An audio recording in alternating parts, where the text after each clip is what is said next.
Academy of the Illuminati, the Ordo Illuminatorum Universalis, and the ancient and accepted Scottish Rite of Piazza del Gesù in Italy, think is about time to work for a positive imprint in the New World Order, because we are going towards something that is new, something that is obviously has to be orderly, because we have order out of chaos, but it doesn't have to be the enslavement of the big brother of Orwellian proportions. Okay. No. It can be something that brings us all together, those illuminating beings from the West, from the East. Look, I'm not in favor of what they call the New World Order. No, but I understand that word has been associated too much with bad things. But what we're saying on our side is that we have to actually see concrete changes. We want to see the end of the fighting in Afghanistan, in Iraq. We want to see the end of the killing, and it has to be actions, not words. We will be expecting changes that anybody can understand and not just flowery talk. Yes. People know from my personal history, which is surrounded by controversy, the fact that I have been within the Illuminati a reforming force, and at times very criticized and even threatened for taking this position within such an institution like the Illuminati in the West.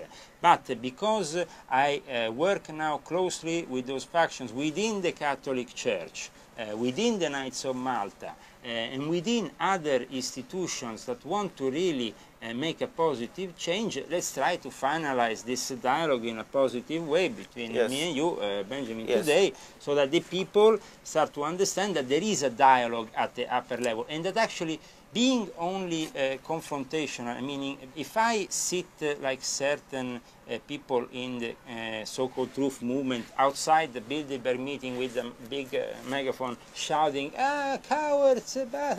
that is not going to bring our society forward.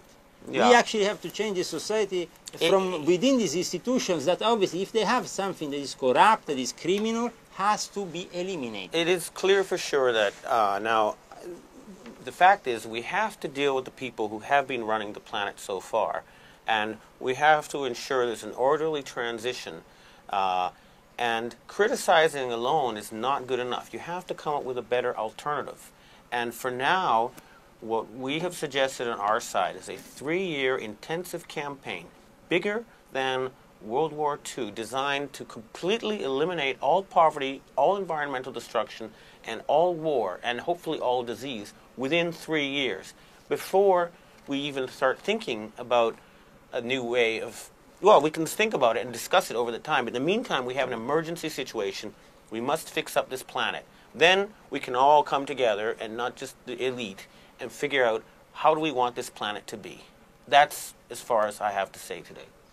I want to conclude this speech because I think that up until now all the interreligious, interfaith dialogue has been restricted to people that only face very superficial questions on one of these kind of conferences where everybody has to feel good about themselves, about the fact that their religion is better than others, or their political party is better than others, or their military organization is better than others. Here, nobody wants to prevail on no one. We want to try to work together for a common understanding. If there is illuminated beings in the Shintoist, in the Buddhist, in the Christian, in the Muslim, in any tradition, they have to come together without prevail on each other. The rule is not to prevail on each other, because if we have to form a World Council of Religions who illuminates the masses below, a World Council of illuminated beings, nobody can prevail and say, I have the ultimate truth. The truth comes only from working together under a common denominator, which is love and the understanding of the great architect of the universe. And the very important thing is the golden rule. Treat other people the way you want them to treat you, and extend that also to nature. That much we agree on. These are the core values. But at the end of the day, we've agreed that we want harmony on this planet and an end to the horrors. Brotherly love, relief, and truth. We need in society more Freemasonry that is real Freemasonry like it used to be, which brings men together under a common bond, that actually bring only elitarian forces to create lobbies of power which wants to only entangle this civilization in one war after the other to make my money. only problem is we cannot have secrecy.